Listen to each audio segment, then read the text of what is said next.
আমার বাবা কৃষক, এবং বাবার একার উপরেই আমাদের সম্পূর্ণ ফ্যামিলির খরচ চলে। আমার এসএসসি লাইফের আগের লাইফের রুটিন ছিল যে হচ্ছে আমি সকালে ঘুম থেকে উঠে বাবার সাথে মাঠে যেতাম, মাঠে কাজ করে স্কুলে যেতাম, স্কুল থেকে এসে একটা প্রাইভেট করতাম, প্রাইভেট করে সন্ধ্যার আগে আবার বাবাকে মাঠ থেকে আনতে যেতাম। লাস্ট টাইম যখন আমি এসএসসি রেজাল্ট পাই, আমি বাবা দুইজনই মাঠে ছিলাম। মাঠ থেকে এসে ফোন চেক করে দেখি যে ফোনে মেসেজ আসছে জিপিএ 5। প্রকাশ, আমি তোমাকে একটু দেখতে চাই, ভাইয়ার রিকোয়েস্টটা রাখবা। শুনতে পাচ্ছেন? হ্যাঁ, শুনতে পাচ্ছি প্রকাশ, স্পষ্ট ভাবে। হ্যাঁ দাদা, ভালো আছেন? হ্যাঁ, ভালো আছি। সো প্রকাশ, আমি তোমার এতক্ষণ ধরে কি বলবো এটা ভাবতেছিলাম, কিন্তু এখন কিছু মুখে আসছে না। একদম ক্যাজুয়াল, আমরা মানে কোনো ফর্মালিটির কিছু নাই, জাস্ট যা মনে আসে সব বলো। আসলে আমাদের বাবা আমি দুজন মিলে যখন কাজ করতাম তখনই আমাদের সংসারটা মানে কোনো মতে চলতো। কিন্তু তখন আমি আমার বাড়ি থেকে চাইতো, আমার বাবা সবসময় বলতো যে লাইফে যাই করো আমার মতো যেন তোমার কষ্ট করতে না হয়। ছোটবেলা থেকেই বাবার সাথে সাথে একদম ছোট থেকে বাবা আমাকে সাথে সাথে নিয়ে বেড়াতো। তারপর হচ্ছে সবসময় বলতো যে দেখো কি কষ্ট, তুমি সবসময় ভালো করে পড়াশোনা করবে যাতে এই কষ্ট তোমার কখনো করা না লাগে। তো আমার প্রথম প্রথম যখন হচ্ছে অনেক ছোট ছিলাম, যখন বাবা আমার সাথে মানে মাঠে নিয়ে যাইতো, তখন হয়তো আমার খুব আসলে বিরক্ত লাগতো যে সবাই খেলা করতেছে, আমি কেন বাবার সাথে এভাবে মাঠে থাকতেছি রোদের মধ্যে গরমের মধ্যে। কিন্তু যখন আমি 9-10-এ উঠলাম তখন আমি আসলে বুঝতে পারলাম যে আসলে বাবাই ঠিক। আমার লাইফের গাইডলাইন আমি যদি পুরোটা বলি, মানে এসএসসির পর থেকে আমাকে আর তারা আমাকে কখনো গাইডলাইন দেয়নি। আমি যেটাই বলছি শুধু বলছে তুমি যেটা ভালো মনে করো সেটা করো।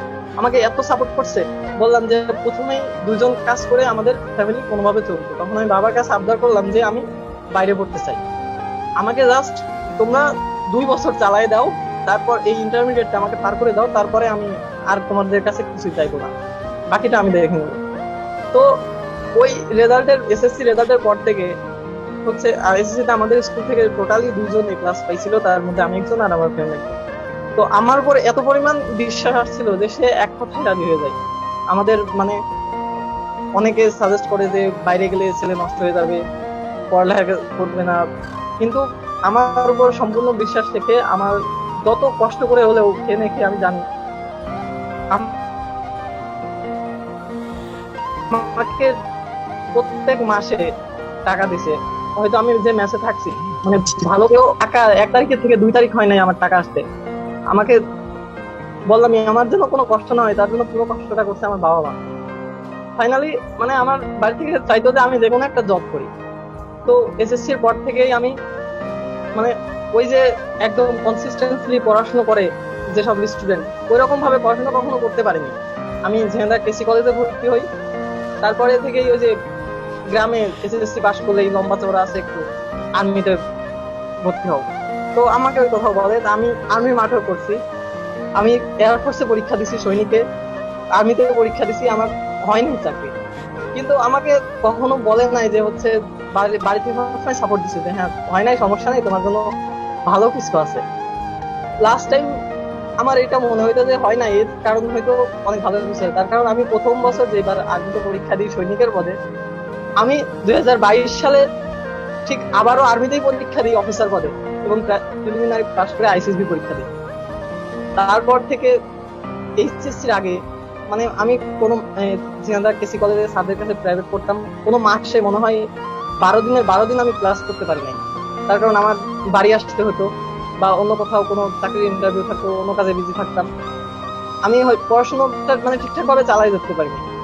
লাস্ট টাইম দাদা আপনাদের কোর্স যখন শুরু হয় তখন আমি বাড়িতে ছিলাম, আর তখন বাড়িতে আমাদের পাট ধোয়ার সিজন চলতেছিল। তো ওই সময় আমি কলেজের পরীক্ষা কি জন্য একটা প্রিপারেশনাল পরীক্ষা হচ্ছিল, ওই পরীক্ষা শেষ করে এসে বাড়িতে এসে 2 দিন পাট ধুয়ে 1500 টাকা হয়েছিল, আর বাবার কাছ থেকে 1500 টাকা নিয়ে আপনাদের কোর্সে এনরোল করি। তারপর থেকে আপনাদের কোর্সে এনরোল করার পর থেকে মনে হলো জীবনে অনেক দৌড়াদৌড়ি করছি, এবার হচ্ছে আমি একটু পড়াশোনা করি। লাস্ট আমাদের পূজার পর থেকে আমি আর বাড়িতে আসি নাই, টোটালি দুর্গাপূজা শেষ করে আমি মেসে গেছি, এবং ওই 2 মাস এসএসসি পরীক্ষা লাস্ট পর্যন্ত আমি মেসে ছিলাম। এবং যখন দেখলাম যে হচ্ছে আমার পরীক্ষা মোটামুটি ভালোই হয়েছে, তখন অ্যাডমিশনের কথা ভাবলাম যে আমি হচ্ছে ঢাকায় আসবো, বাড়িতে বললাম। তো তারপরেও বললো যে সমস্যা নেই, যাও, যা হবে সেটা পরে দেখা যাবে। হ্যাঁ, পরে আমি হচ্ছে দাদা ঢাকায় আসি, এবং আমি চিন্তা করি যে হচ্ছে এতদিন যাই পড়ালেখাতে ঢিল দিছি, যাই করছি, অন্য কাজে ব্যস্ত হয়েছি, আমি অ্যাডমিশনের পুরোটা সময় আমি শুধু পড়াশোনাই করবো, আর কিচ্ছু করবো না। যদি আমার শরীর সুস্থ থাকে তাহলে আমি জাস্ট পড়াশোনাই করবো। তো সবকিছু ঠিকঠাকই চলতেছিল, আমি এসিএস এর প্রত্যেকটা ক্লাস, আমি বলতে গেলে দাদা আপনাদের হিডেন স্টুডেন্ট। আমি কখনো লাইভ ক্লাস করি না, কারণ লাইভে ঠিকঠাক নেটওয়ার্ক পাইতো না, ফোনটা ভালো না। কিন্তু দাদা আপনাদের কোর্সের প্রত্যেকটা ক্লাস আমি করছি, প্রত্যেকটা ম্যাথ আমার খাতায় নোট করা আছে, টোটাল এসিএস এর। জানুয়ারি মাস ক্লাস করার সময়, এখানে অভ্যাসের ক্লাস, আপনাদের ক্লাস করার সময় আস্তে আস্তে মানে মোটামুটি আপডেট রেজাল্ট, উইকলি পরীক্ষা দিয়ে রেজাল্ট আপডেট হচ্ছিল। দাদা আমি অভ্যাসের টুকফোর ব্যাচেও চান্স পাইছিলাম, কিন্তু আমার আসলে মানে কপালে মনে হয় ছিল না যে আমার অ্যাডমিশনের জার্নিটা স্মুথ হোক। আমার এইচএসসি রেজাল্ট দেওয়ার আগে দাদা আমি অসুস্থ হয়ে পড়ি, আমার মুখে একটা ইনফেকশন হয়, এবং এত যন্ত্রণা আমার, টোটালি আমি একদম ভেঙে পড়ি দাদা। এইচএসসি রেজাল্টটাও ঠিকভাবে উদযাপন করতে পারি নাই আমি হচ্ছে। তারপরে অসুস্থ হয়ে যাই, আমাকে হসপিটালে ভর্তি করা হয়, আমার সার্জারি হয় মুখে। আমি যখন বেডে শুয়ে আছি তখন আমার বাবা হচ্ছে গ্রাম থেকে আমার কাছে আসে, এসে তখন আমাকে বলতেছে যে তুমি যেটার প্রিপারেশন নিচ্ছিলে ওইটার সামনের বছর দেওয়া যায় না। আমি তখন আসলে বাবার মুখের দিকে তাকাই বলতে পারি নাই যে বাবা বুয়েটার ঢাবিতে জীবনে একবারই পরীক্ষা দেওয়া যায়। তখন আমি বললাম হ্যাঁ দেওয়া যায়, সমস্যা নেই, ভর্তি পরীক্ষা সামনের বছরও দেওয়া যায়। তখন বললো তাহলে টেনশন করে না, তোমার পড়াশোনা করার দরকার নেই, তুমি আগে সুস্থ হয়ে নাও।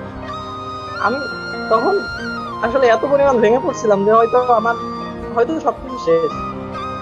সার্জারি করার পরেও পরের লাইফটা আরো টাফ হয়ে যায় আমার, ইনফেকশনের ওইটা বাড়ি আনার পর ড্রেসিং করা লাগে, এত যন্ত্রণা।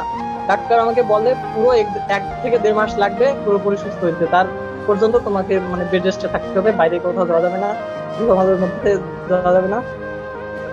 সব মিলাই আমি বাড়িতে পুরো ফেব্রুয়ারি মাস আমি একদম বসে থাকি বাড়িতে।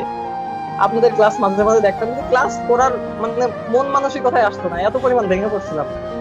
পরে আমি মার্চের শুরুর দিকে হচ্ছে আমার মানে নিজের অবস্থা এমন ভাবে হয়েছিল যে আমি মেডিকেলের ফর্ম যে তুলবো, আমার ছবি তোলার মতো আমার ফেসের অবস্থা ছিল না, এরকম অবস্থা হয়েছিল।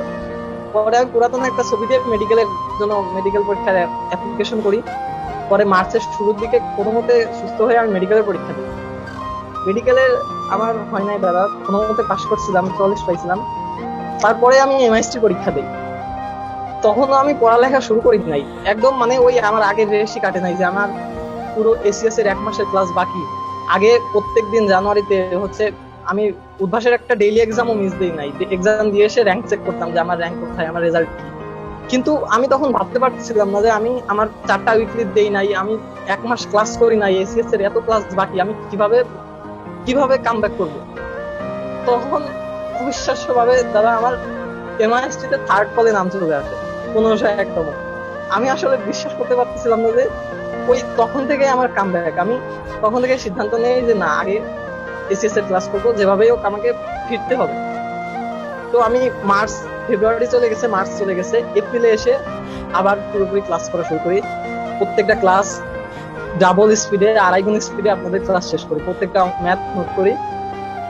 এবং আসলে অবিশ্বাস্য ভাবে ডিউর পরীক্ষার আগে আমার অবস্থা এমন হলো যে আমার মনে হচ্ছিল যে আমি পারবো।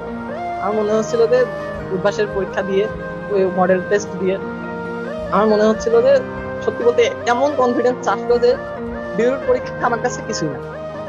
গাবিতে পরীক্ষা দেই, কিন্তু এমসিকিউ পরীক্ষা দিয়ে বুঝলাম যে আমি 45-46 পাবো তখনই। তারপর রিটেন পরীক্ষা দিতে যায় ভাইয়া আমার ফিজিক্সটা একটু খারাপ হয়ে যায়, রিটেন পরীক্ষা দিতে যায় ফিজিক্সে খারাপ হয়ে যায়, যার কারণে লাস্টের দিকে ম্যাথ অ্যান্সার করতে যাই আমি ঠিকঠাক ভাবে অ্যান্সার করতে পারি। ইভেন আমি কি লিখছি রিটেনে ওইটাও আমি জানি না। তখন আমি জানি যে আমার ডিউতে হয়তো আমি ফেল করবো, হয়তো রিটেনে ফেল করবো, আমার হয়তো ডিউতে হবে না। আমি এইচএসসির আগে মানে ইন্টারমিডিয়েটের আগে আমি কখনো বুয়েটের নামও শুনি নাই, এমন অবস্থা। মানে আমার গ্রামের স্কুলে পড়তাম, বুয়েটের নামও শুনি নাই, কিন্তু ঢাবির নাম আমাদের স্কুল থেকে প্রত্যেক ব্যাচের থেকে 1-2 জন করে এরকম ঢাবিতে চান্স পাইতো। তার মানে ঢাবিতে যারা চান্স পাইতো তারা ছিল স্কুলের কাছে একটা হিরো মতো। তো সেই ক্ষেত্রে আমি মনে হয় তখন খুব ভেঙে পড়ছিলাম যে আমার ঢাবি মিস হয়ে গেল, এত স্বপ্ন, এত পড়াশোনা করে, এত কষ্ট করে কি হলো। আমি ঢাবির পরীক্ষা দিয়ে আসতেছি, আমার কাছে যে ফোন করছে যে পরীক্ষা কেমন হয়েছে শোনার জন্য, আমি তার সাথেই খারাপ হয়ে পড়ছি। হ্যাঁ, পরীক্ষা ভালো হয় নাই, মন টন ভালো হয়নি, কিন্তু বাসায় এসে তখন আমার মাথায় আসলো যে আমার লাইফে যদি মানে এরপরে সাইন করার জন্য কিছু থাকে তাইলে আমার বুয়েটের পরীক্ষা দিতে হবে। বুয়েটের পরীক্ষা তখন আমি বুয়েট সিরিয়াসলি নাই, তখন আমার কাছে মনে হইতো যে বুয়েট অনেক ভালো স্টুডেন্টের জন্য, অনেক টপারের জন্য। আমি এত ফাঁকি দিছি, এত পড়াশোনা করি নাই, অথচ কত স্টুডেন্ট আছে ঢাকায় পড়ে, অন্য জায়গায় পড়ে, তারা হয়তো আমার থেকে অনেক ডেডিকেটেডলি বুয়েটের জন্য পড়ালেখা করতেছে। সো বুয়েট ওইভাবে আমি সিরিয়াসলি কখনো নেই নাই যে আমাকে বুয়েটের চান্স পেতেই হবে।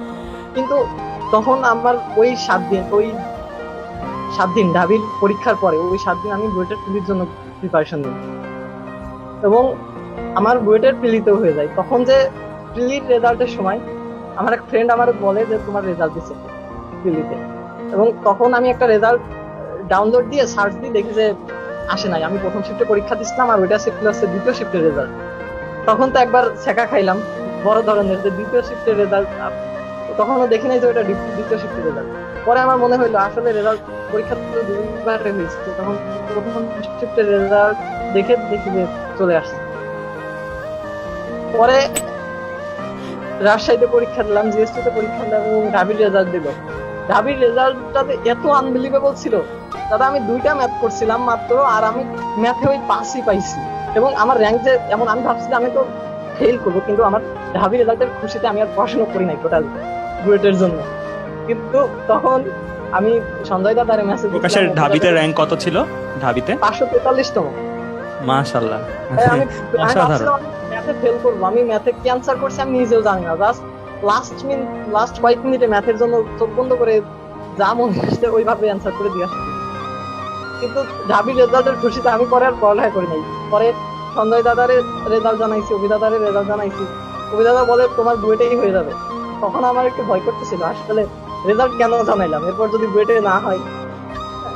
এখন আজকে রেজাল্টটা এত আনবিলিভেবল, মানে এত আনএক্সপেক্টেড ভাবে আমার রেজাল্টটা হবে আমি আসলে কখনো ভাবিনি। আমি ভাবতেছিলাম যে কোনো এই এতগুলো অ্যাডমিশন দিছি, আমি এপ্রিল মাসে বাড়ি থেকে আসছি আর বাড়িতে যাইনি, আমি এখনো বাবা মায়ের মুখ দেখতে পারিনি। আমার বাড়িতে অ্যান্ড্রয়েড ফোন নাই যে আমি বাবা মায়ের সাথে ভিডিও কলে কথা বলবো, ফোনেই শুধু বলছি যে আমার অনেক চান্স হয়েছে। আমার শুধু বলছি ঢাবি রেজাল্ট বলছে তোমার আর কোথাও পরীক্ষা দেওয়ার দরকার